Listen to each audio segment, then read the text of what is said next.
All right, so what we're going to talk about today is the basics of mine scheduling, mine schedules, and how they work. This session is for non-schedulers and in particular those who might have something to do with some form of interaction with mine scheduling in some way, and in particular those who provide some of the inputs or use some of the outputs. So what we'll talk about is it will be about open cut scheduling only, not underground scheduling. My background, I am a mining engineer, have about 25 years experience in open cut coal and iron ore. A lot of that in mine scheduling. Spent 10 years working in the industry in various roles from engineer through to sort of tech services manager and so on. I've been out consulting for 14 years now. And in that time, I've still spent a lot of my time scheduling, just for different mine sites and different types of schedules and so on. So from short-term schedules all the way through to life of mine. So it does happen to actually be a bit of a passion of mine, which is why I'm got in there and decided to do some courses on it and so on. So it'll be about open cut scheduling. It will cover both coal and hard rock metal mines. The scheduling realistically is pretty similar in both, with sort of some minor differences here and there. People will tell you how different coal is to hard rock and vice versa. A hole in the ground is a hole in the ground, in my opinion. So now, where I will use the word ore, I will use that to describe both metals and coal. So I'll just generally try and use the one word ore, and it will mainly be about what I call manual scheduling, which is the process of actually creating a schedule yourself without computer intervention to some extent. There are all these automated and schedulers around these days and optimizers and so on that mine schedulers like to use, but we'll sort of stick with the basics and just talk about the process of actually scheduling manually. And if someone uses an automated scheduler, they're just doing some of it by letting the computer do some of the work. So what will we cover? Um, we'll cover the terminology, some of the terminology in scheduling. We will cover the purpose of scheduling, why bother scheduling in the first place, and then we'll actually go through the steps in completing a schedule. And I hope that once we've gone through all of that, my aim is that you'll have some understanding as to a bit more of an understanding of mine scheduling and how it works and so on. So let's start with scheduling terminology. Now, there's some terms that are used interchangeably in the industry, and that is mine scheduling and mine planning. To me, there is actually a difference between them. Scheduling is actually the sequencing of equipment or activities, and it's all about the time. It's about the order that they're going to occur and the time it will take for them to happen. Design is generating a whole lot of 3D strings and creating sort of pit designs and those sorts of things, and breaking those designs down into volumes, etc., that you put into your schedule, you use as the basis of your schedule. To me, a mine plan is the combination of both. So it's your design plus your schedule is an overall plan of how you're going to do it. But certainly, if you sit in on meetings and so on, people generally use the terminology mine planning when they're actually mine scheduling. So people will call it mine planning or scheduling. Um, let's talk about coal inventory. So coal inventory is you've moved a whole lot of waste out of the way and you've exposed a certain amount of coal that's actually uncovered and ready to be excavated. And that is uncovered and ready to mine. Now, it depends sort of who, what, where, and when, but when some people talk about coal inventory, they'll also talk about stockpiles. Coal that's already been mined out of the pit and is sitting up on a stockpile somewhere. People will include that in coal inventory. If you're dealing with mining engineers and miners and so on, when they talk about coal inventory, they're normally just talking about the coal that's down in the pit, ready to be mined. Blasted inventory. So this is the material that is blasted and ready to dig, and and what normally happens when you talk about inventories is you talk about them in the same terminology as whatever you're mining. So when you're mining waste and you're talking cubic meters or BCMs, um, and when you talk about a blasted inventory, you will normally talk about it in the same thing. You'll talk about it in a volume rather than a meters that's dug. So the volume of blasted inventory is often calculated by different methods, and none of those necessarily match the calculation method for how much has been excavated. Drilled inventory is the material that's drilled and ready to be loaded with explosives and fired, but not yet, hasn't yet been blasted. So it's drilled and ready to go. And it is the same thing. It's normally worked out in a volume of inventory that you're carrying in front of you that is ready to be blasted, and it's worked out in BCMs. And that's typically the drill meters by the average sort of pattern area. And again, it's not necessarily an accurate calculation. It's often a different calculation to the calculation method for calculating what's excavated. ROM stocks. People talk about ROM stocks all the time. Hello. So, sorry. If you can go back to, you said negate standoff or subdrill. Yes. Can you help me understand what that is? So if you can see those red lines on that actual drawing there, that would be a standoff situation. So for example, when you're uncovering coal, you don't drill all the way to the coal, because if you do, the explosives in the hole will actually damage the top of the coal and you'll lose some coal. So you will stand off the top of coal, 1 or 2 meters, for example. So if the overburden is 20 meters thick, you will only drill 18 meters of it, for example. So that's standoff. Subdrill is the opposite, and very much in hard rock mines, where they dig on a bench basis, and they might be digging, for example, a 15-meter high bench. If you only drill to the 15 meters and that's it, then what happens is you often get, it's very hard around the bottom of the hole and doesn't dig so well, and you get a lot of what they call sort of toe in the bottom of the shot, and therefore the shovel will struggle to create a good floor for that bench. So what you do instead is you subdrill and you actually drill an extra 1 or 2 meters. So for a 15-meter high bench, you might drill 16 or 17 meters. And it just ensures that the shovel has a good floor to dig to and doesn't struggle from a productivity point of view. Okay. So run of mine. So run of mine, ROM stands for run of mine. And it's basically, and this is just a photo of a sort of a ROM stockpile at a coal mine somewhere. It's typically called run of mine ROM stocks in metal mines as well. And it's any stockpile that's pre the processing plant or the product stockpiles, depending on whether it's processed or not. I mean, most coal is processed, some isn't. Sometimes some metals, the ore is processed, and sometimes it's not, sort of. But run of mine is anything that's come out of the mining area and is ready to be turned into a product, whatever that process is. And product stocks are any stockpile that's post the processing plant or crushing. Oh, sorry, one thing I meant to mention about the run-of-mine stocks is they don't necessarily need to be at the processing plant themselves. There's a lot of mines will have their run-of-mine stocks at the top of the ramps out of their pit instead, and that might be another 5 or 10 kilometres away from the processing plant. It's really just a matter of stockpiles allow you to get the material out of the pit and put somewhere else where you can dig it at whatever time that suits you, and it doesn't stop the next process that's in pit. It doesn't delay it from happening. So run-of-mine stocks can be located anywhere. Product stocks, so these are the post the processing plant or crushing. It's the material that's going to go on either a train or a boat normally. They can be located at site or port.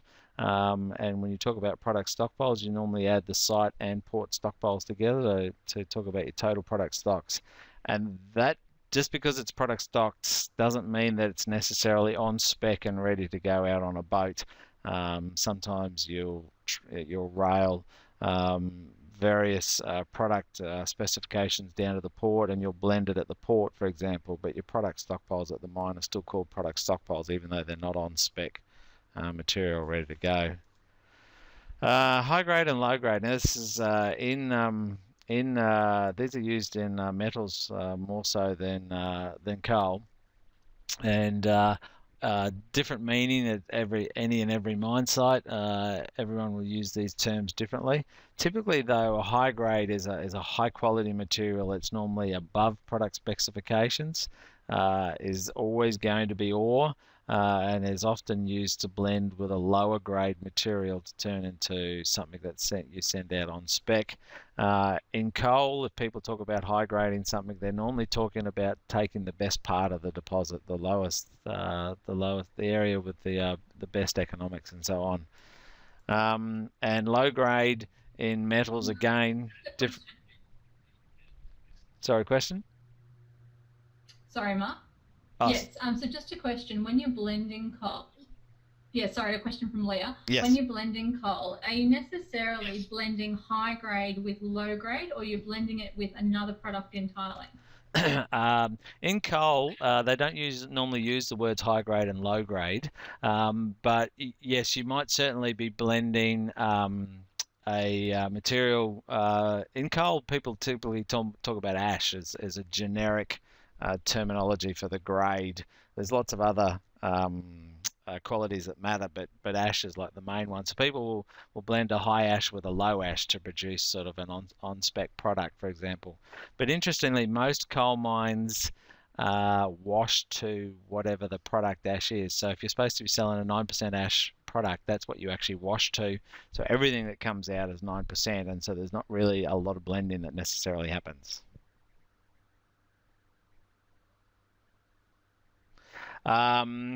When you process the material through the wash plant, you change density settings and those sorts of things so that you can wash the material to actually a different ash. So it might be 20% ash in the ground, for example, and you might want to sell a 12% ash product. So you can actually wash to, so what comes out the end of the plant is at 12%, or you can wash it to 11 or 13 or 14, whatever you like. You can actually change within the processing plant what comes out the other end. So a lower grade material at a metals mine will generally still be an ore, but it may be sort of on spec or below specification and so on. It might be blended with something of a higher grade to produce a product that's sellable. Reserves. So you'll hear the word reserves used a lot, and typically two different meanings for reserves. So if you're sitting on site with a bunch of engineers or something like that, they'll generally be talking about what I call sort of mining reserves, and that's you take the resource area and you divide it down into some blocks. You divide it down into some blocks that you can calculate tons and qualities and so on for, and that's what you actually use for scheduling. Those subdivided blocks, which I'll show you some pictures sort of later and so on. So when people talk about reserves, they'll often be talking about the process of having broken the ore body down into blocks. But people will also be talking about JORC reserves, and so that's obviously something that's fairly different. Reserves, these are reserves that are estimated and reported under the JORC guidelines. Typically companies that are ASX listed will need to report on a JORC basis, and it basically is the it's an estimate of the economically mineable and physically actually recoverable ore that is carried out under a standard and reportable. Similarly, resources. The word resources has a couple of different meanings. It's actually got three. There's one that I sort of left out here, but so the first one is one that when people talk about the resource, they just talk about the ore body that's in the ground, and that will just be called the resource. Also, scheduling resources. So this is the more generic term that's sort of outside of the mining industry when you've got a resource, which is something at your fingertips that you can use. So these are generally the equipment and infrastructure, etc., that you're going to call upon to mine the ore and waste. And then you get JORC resources. And so, again, these are resources that are estimated and reported under the JORC guidelines. And they'll be broken down into categories of measured, indicated, and inferred. And they will have been calculated under a strict set of guidelines and generally is deposited all with some likelihood of actually being mined. Gantt charts.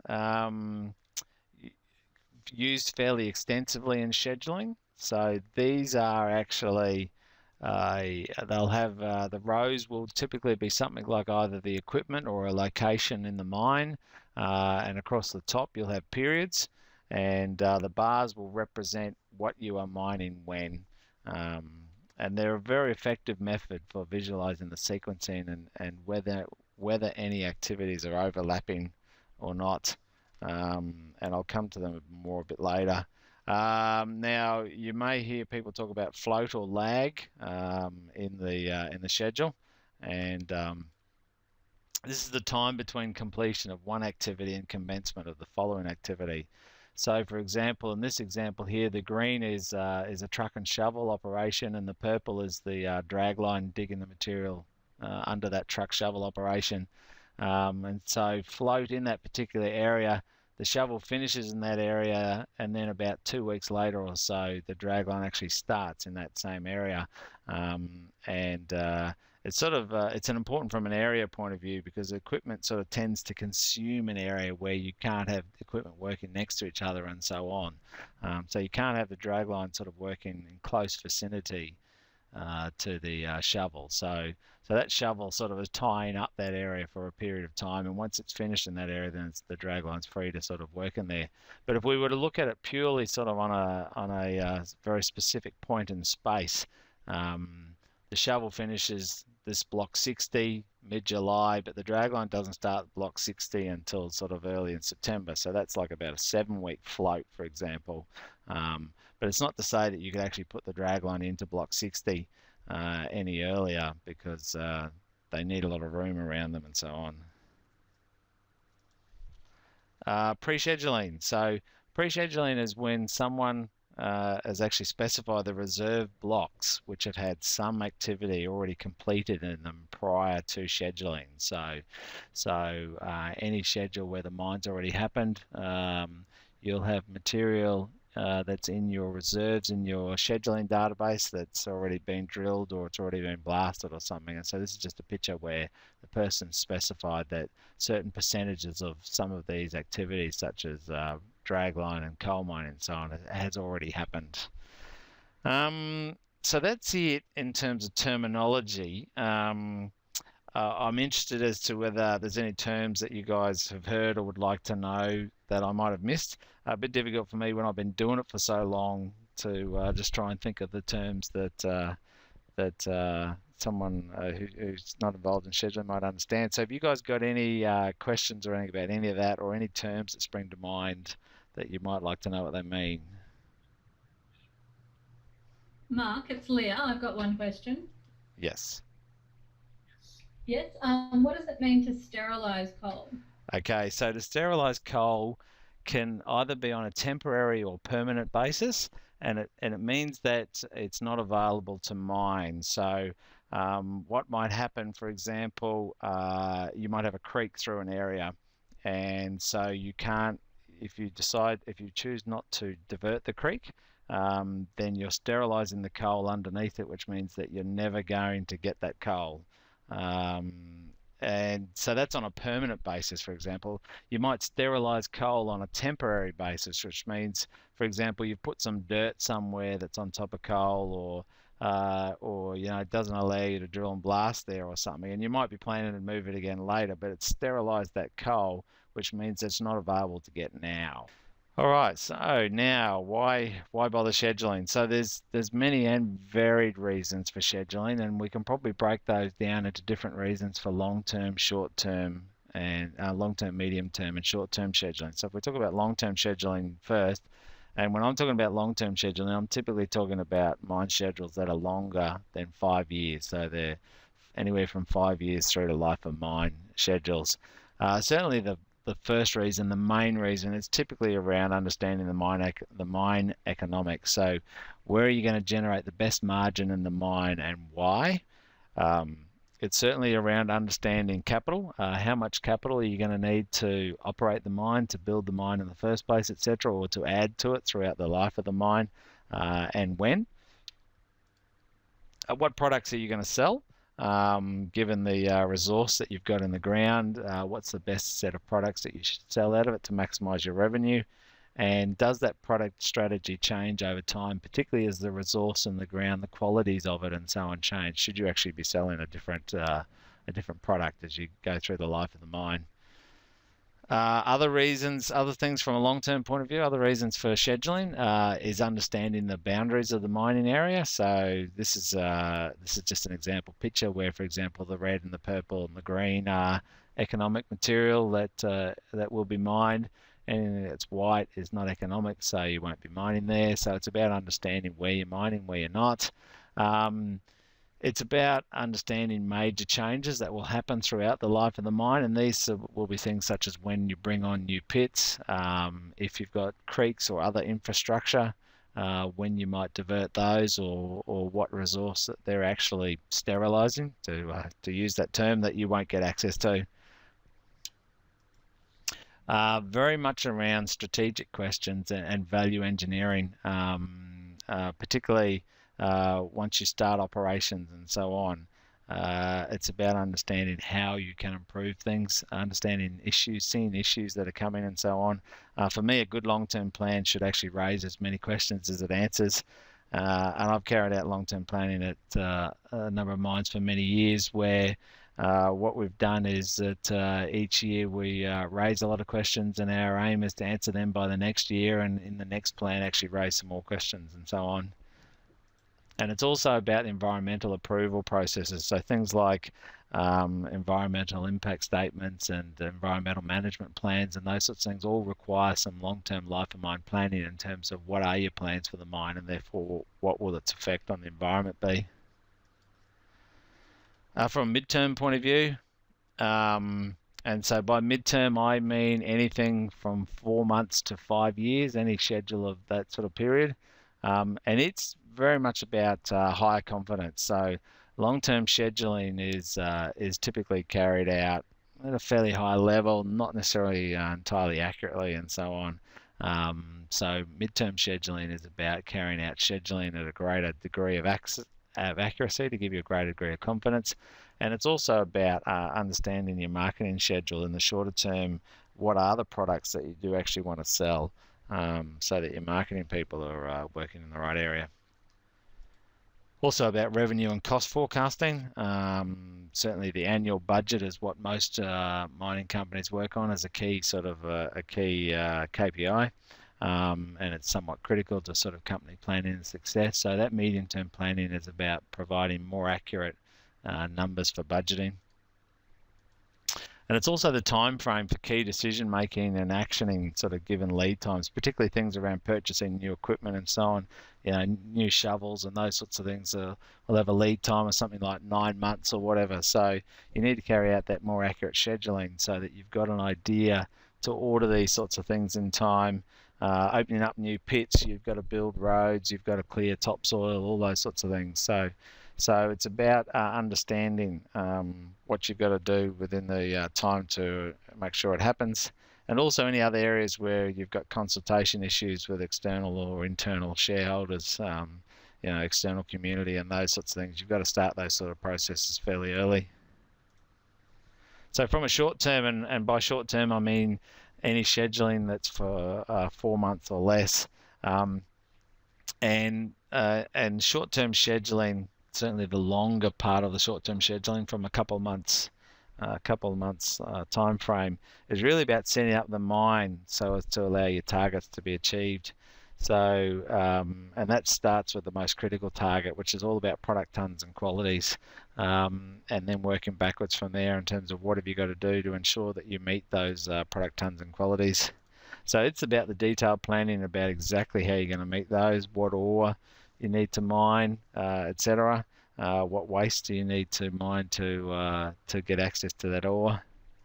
It's about confirming product shipment timings, and it's also about coordination of the divisions on site of mining, process, and maintenance, and making sure, at least trying to make sure they're all working as one team. What else? Short-term scheduling is about, it's the decision time frame for short-term activities. So things like if you need to drill in a new area, if you want to open up a new area, drills and blasts typically takes a couple of weeks, for example. So you need to know that a few weeks ahead. It's about dictating your activity sequence and understanding your float times, and float times, which is the gap between activities, is really an indicator of your schedule risk or your schedule flexibility. And it's about hopefully doing some contingency planning so that it all goes smoothly theoretically. So that's just a quick discussion around why schedule. Any questions around sort of why scheduling from here? Well, next we'll go into sort of discussing the steps in the schedule. A question from Leah. Yes. So with the different periods of scheduling, you would imagine that what the midterm scheduling is done long in advance of when it's required, and the short-term stuff is done, is that done on a quarterly basis, or it can be done ahead of time, a year ahead of when you actually need water? Yeah, no. So for example, a midterm schedule, like a 3-monthly schedule, is typically done every month for the next 3 months, is done starting, say, from the end of this month. So a life of mine schedule that might be from 5 years out to 15 years can be done now, and is done for a period that's 5 years away, for example. But a midterm schedule will be done for sort of typically a period starting now, for example. So the scheduling process itself, and how someone goes about carrying out a mining schedule and the steps that are involved.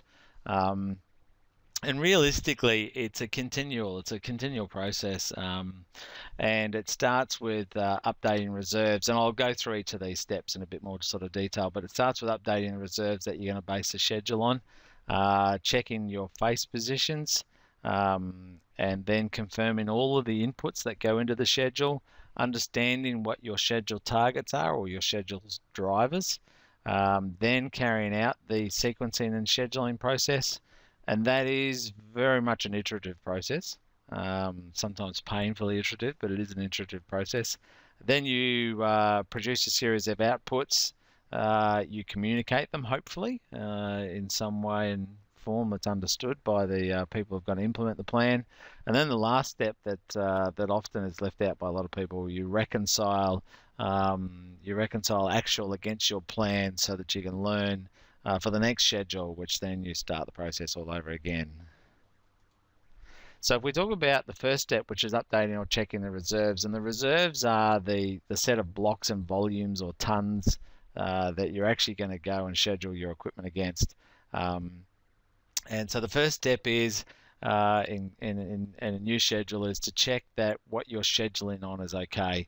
And typically the mine will have progressed since you last carried out your last schedule. So some of the volumes have been mined or depleted. And so you can, one thing you can do is actually go and decrease those volumes in your schedule going forwards. And that's not, generally in the scheduling world, it's not actually the preferable case, because often you get asked about how much was there to be dug in the first place and how much was dug and so on. And if you start going and changing your reserves, they're actually like, they're the forward indicator what there was to be done in the first place, and how did you go against plan and so on. And if you start changing the fundamentals, then it makes it very difficult to measure against. So you don't generally go and actually change volumes from one schedule to the next. What you're more likely to do is one of these next two options, which is change the pre-schedule. So that's the specifying how much has previously been mined by changing the percentages. Or what you might just do instead is leave your schedule reserves database intact and actually just change the point at which your paths, at which your sequence for your equipment starts from. And that's normally the more likely of any of them. So as well as the quantities, it's a matter of checking the qualities. Now these often don't change between one schedule and the next. Typically the qualities of the material on the ground are left as is. It's not often that you change these, but sometimes you might find that what you're getting out of the ground doesn't match what the geologists have modelled and so on. So there may be some decisions around whether to apply some sort of reconciliation, results of some reconciliation process. What you'll often do is in your schedule, you'll have allocated certain material to certain pieces of equipment, or you'll have a series of calculation parameters around how many drill meters are there going to be in this block, which depends on what's the pattern, the drill pattern in terms of spacing and burden, what's the standoff or the sub-drill and those sorts of things, and you'll work out how many drill meters there are, how many tons of explosives need to go into an area and so on. Often from one schedule to the next, you'll change some of those parameters. So you'll need to go and check those parameters before you run your next schedule. So having updated all of your reserves, the next step in the process is to understand your face positions, which is where each of your equipment are out there in the mine site. And often that is, hopefully that's provided to you by a surveyor who's gone out and picked up actually where the faces are. But if it's not, then the scheduler normally determines this for themselves. And so, for example, in this picture that I've got in front of you, I'm assuming you guys can sort of see the mouse that I'm moving around. The scheduler would sort of look at that and say, oh, that's pre-strip there, and we've dug 80% of block 16, for example. So from a scheduling point of view, we've got 20% of block 16 left, and then we're going to go into block 15, etc. So things like aerial surveys or delineators out in the pit sort of come in handy for the scheduler who's got to decide where the face is if a surveyor doesn't give it to him. That's in shorter term plans. In longer term plans, so if I'm carrying out a long-term plan and someone else somewhere has already carried out an annual plan for next year, in their annual plan for next year, they'll have worked out where all the pieces of equipment are going to be at the end of, for example, FY13.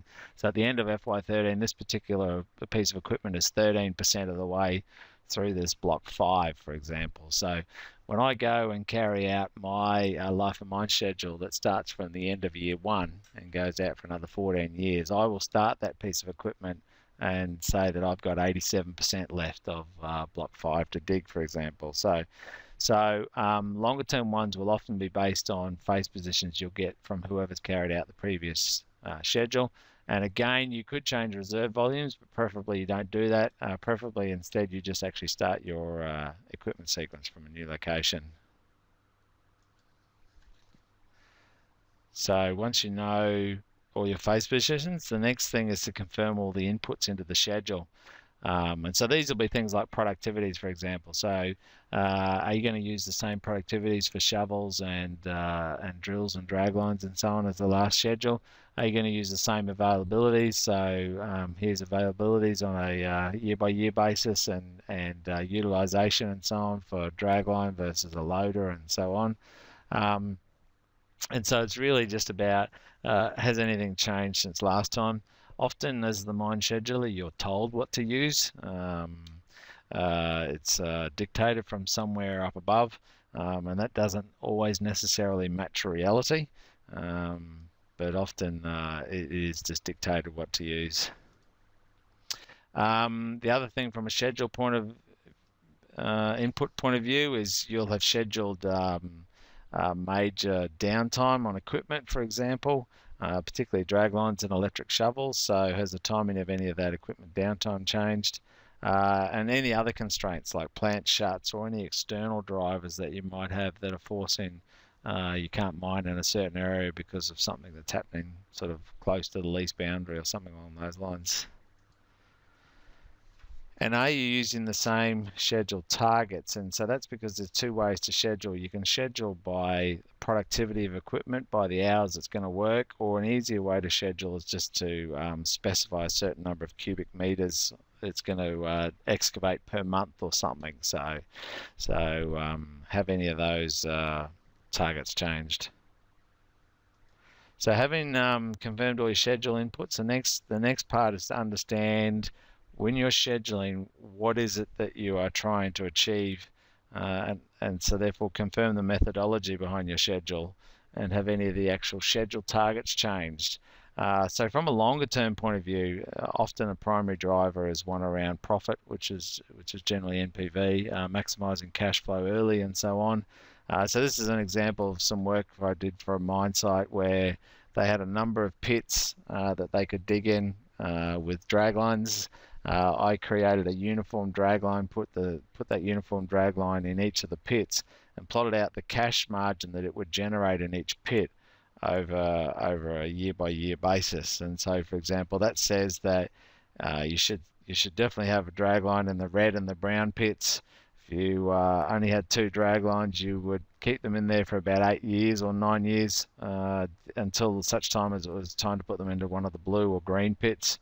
And you would go back and forth between those for a number of years before you started in the yellow pit, sort of, and so on. So often long-term schedules are about maximizing cash flow early.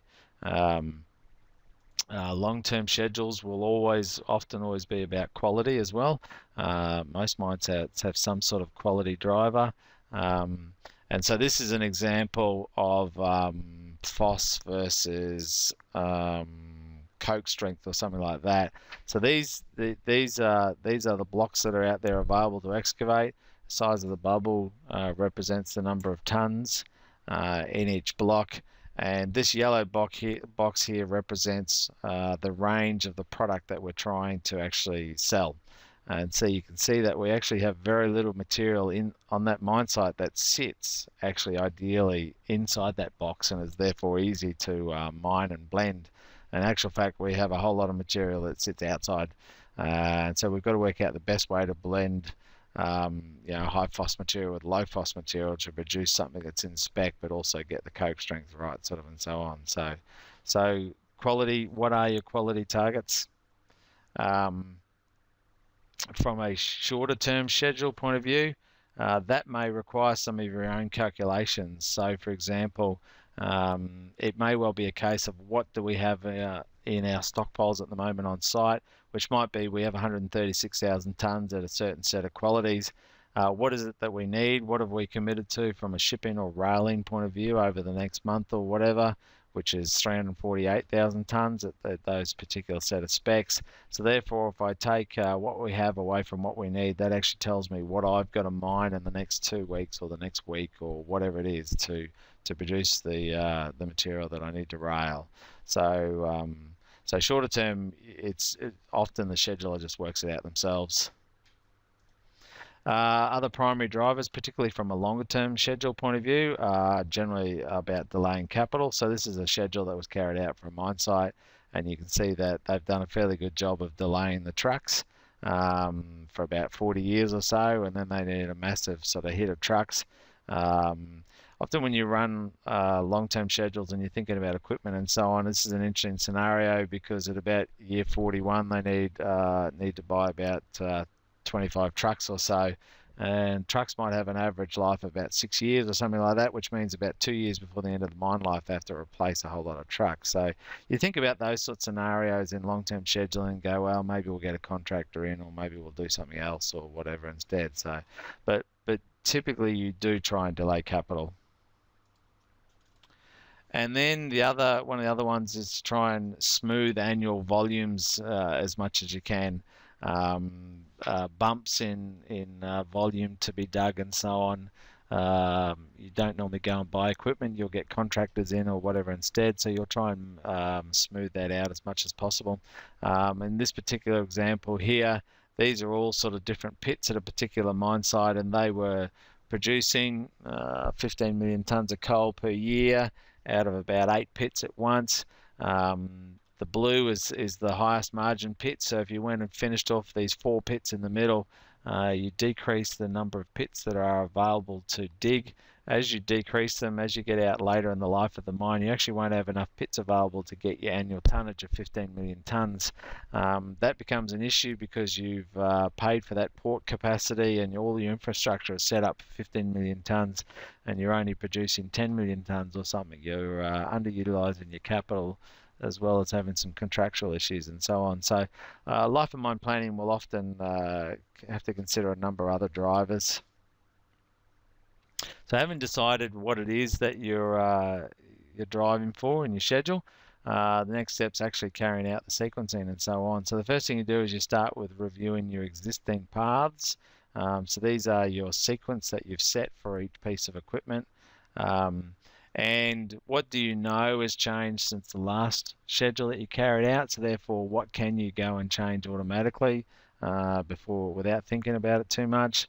And also, often your paths for your equipment will finish short of your new schedule end date. So you'll have to add some extra equipment path at the end of the schedule. So you normally go and do some work on your equipment paths. What you do then is you run the schedule and you make sure that it looks logical. And a plan view is sort of normally fairly good for that. So, for example, you would look at this one here and you would sort of go, gee, I've missed one block that I have in mind at the end of that green sort of area there. So maybe I've missed a block in my input path. Input paths can get very complex when you've got big deposits with lots of different pits and blocks and so on. It can get fairly easy to miss things. There might be some more missed over here, for example. So a plan view is very good for just checking that the schedule looks logical and that you've mined all the areas that you want to mine, and that it's stepping through in a logical sequence from one pit to the next. After running the schedule, you also go and check your schedule meets your quantity and your quality targets. So for example, here the yellow is spare crusher feed capacity. So you might look at that and say, well, that's an underutilization of our preparation plant. So we're going to go and resequence things to get some bit more crusher feed early on. You look at your qualities, you say, oh, we're out of spec in certain days or certain weeks of the month. So I need to do something around lowering my FOS, for example, during that period. The other thing you do is you look at the Gantt chart as well, and you look at the gap between various steps in the sequence. So, for example, here we've got a week and a half between the pre-strip and the drag line. Is that long enough, considering that we've got to put a drill in there and blast and so on as well? So, having reviewed all of those in terms of quantities, qualities, and the Gantt chart and so on. Next step then is to go back and modify your equipment sequences, and this is where it gets iterative. It really is, without the use of auto schedulers and so on, it really is just a trial and error process to some extent. So the question is, are there any tools that might help there? So for example, I've scheduled at mines where I sort of turn up, haven't worked there for a couple of years, don't really know the mine. And this is an example of a mine with a number of pits and a plot of a particular quality. And when I looked at the qualities, I was high in some years and low in others.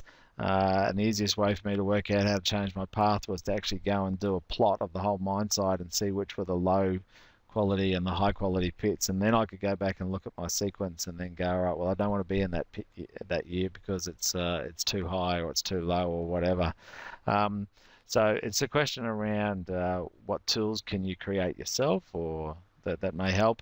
And then really it's just a matter of iterate. It's a matter of go and change your path, look at your outputs again, see whether you've fixed up the quality, see whether you've fixed up the timings and so on.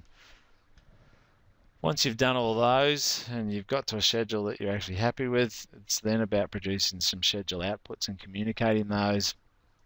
And there are really numerous options for schedule outputs. Some of them, for example, the most common ones are report tables. So it's just an example table showing some quantities by year.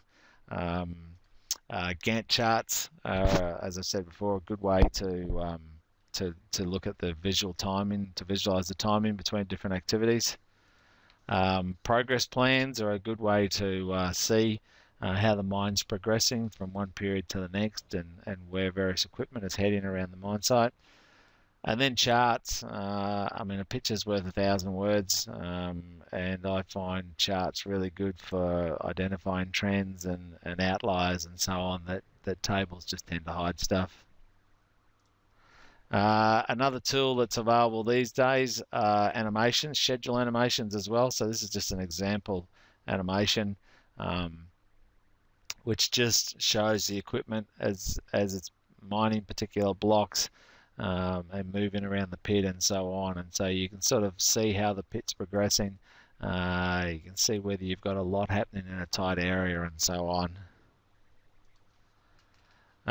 One of the other output options is commentary, and you'll see a lot of plans that will sort of have a whole lot of text around what particular equipment should do, where, when, and so on. A big no-no for me. Commentary is effective if it's used the right way, but that's not writing 1,000 words like that. It's going to be difficult to get a supervisor to read that sort of stuff. So for me, where commentary is particularly effective is another example, and that's this one, for example, major threats and opportunities, where they've just listed the key things in black and white, so that people can't really miss them on site. And that it very much is around highlighting the critical issues. I think any plan should highlight critical issues, what must and mustn't happen. In the scheduling process, the scheduler has effectively learnt something about the mine, learnt something about what to do and what not to do. It's really about them conveying that to the people who have to go and do. So that's communicating. Then the last step in the process is reconciling, which is often not carried out, and it's a pity because it's a really good learning opportunity, which is all about improving your future scheduling. So reconciliation should primarily be about what did we plan, and then what did we actually achieve against plan, and if we didn't achieve plan, why, and what should we do differently for next time. So one of the sort of main ones is quantities. So what was the variation from plan sort of each month? And so this is just a sort of a dashboard where green's good and pink is bad and so on. So you know, by piece of equipment, how far is it ahead of or behind plan? How do we go from a qualities point of view? What do we plan and what did we actually get? And then what was the availabilities and utilizations of our equipment like? So what was our gain dashboard here, where green's good, pink's not so good? So where did we overachieve in terms of availability and utilization? Where did we underachieve? And for me, that's all about improving future scheduling. And this is something I saw a guy do once at a mine site that I really liked. And so he did a plot of what was the productions and the hours, etc., for every piece of equipment over the last 4 years, which are the light blues. What is it that we've assumed is going to happen this year? What are we using as our schedule input for this year and for future years, and so on? And so it's a really good tool for sort of seeing whether what you're planning in the future actually has no relationship to what's happened in the past, which I certainly have seen at a number of sites. And then sometimes you'll also see people reconcile between periods. So between the fourth quarter and the third quarter, what's changed in terms of where the material's been mined from and so on across different pits. For me, some of those things are questionable from a value point of view on quantities, but may be good in terms of qualities and utilizations and some of those other sorts of things. So I think that's it. Oh yeah, sorry, no, one more slide. So really that reconciliation part very much feeds back into updating your reserves. Were your volumes right? And if they weren't right, what are you going to change about them so that they're right for the next schedule? And your inputs into the schedule, your availabilities, your utilizations, your productivities, all those sorts of things. The reconciliation actually does feed into a lot of the other parts, but certainly mainly those two. So any questions? And I might just mention that this is basically the end of the session.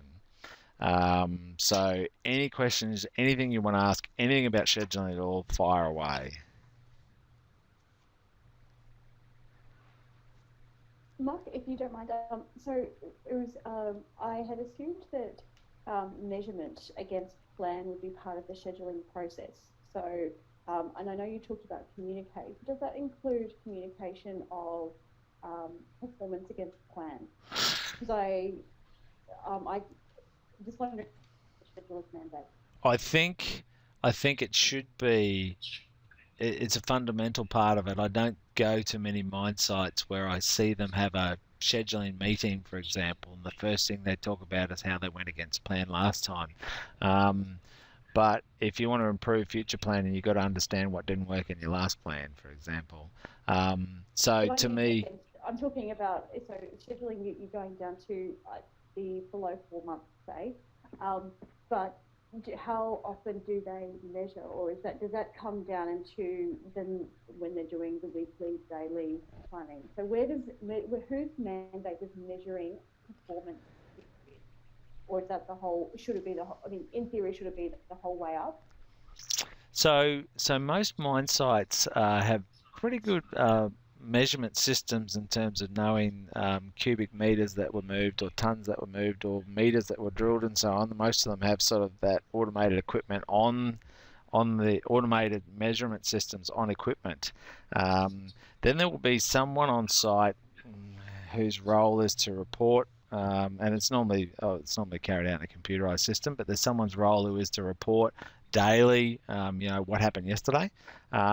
It's a question of whether someone somewhere then takes that, and so, for example, the weekly planner, someone somewhere says, well, this was the plan for last week, which consisted of these 7 days, and if I actually take 7 days of actuals and compare it back against the plan, that's if anyone is doing that on a mine site, it's probably only the mine scheduler, and then not all of them do it. Does that answer your question? I think if I could read your answer, if I could say, in theory, it should be the scheduler. But it may not be. I guess it's just probably we're looking at 3 monthly plan. Who then schedules the next level of planning down? So the shift plan, or the monthly plan, or things like that. So who does the next level down? Yeah. So depending on the size of the site, there will be a number of different schedulers. So, for example, at a large site, you'll have someone who does the weekly planning or something like that. So they're planning today and the next 6 days. That will be a different person to the person who's doing the monthly or the 3 monthly planning, which will be a different person to a person who's doing the annual plan. So at a big site, they'll all be different roles. And the person who's doing the 3-month plan, if there's someone else doing a 2-week plan, for example, they should just start their plan from the end of that 2 weeks of that other person who's already done the schedule. And then they should just be scheduling from 2 weeks to 12 weeks out, for example. Now, in 4 weeks' time, when they go to do their next schedule, they should actually say, well, look, this is what we planned in the last month, and this is what actually happened in the last month. And even the first 2 weeks of that was actually a schedule done by someone else, but they're still just sort of talking big picture. Look, in the month we planned to do this and we did this sort of, or whatever, At a small mine site, those schedules might all be done by one person. So the one person might be doing the daily plan, the weekly plan, the 3 monthly plan, and the annual plan, for example.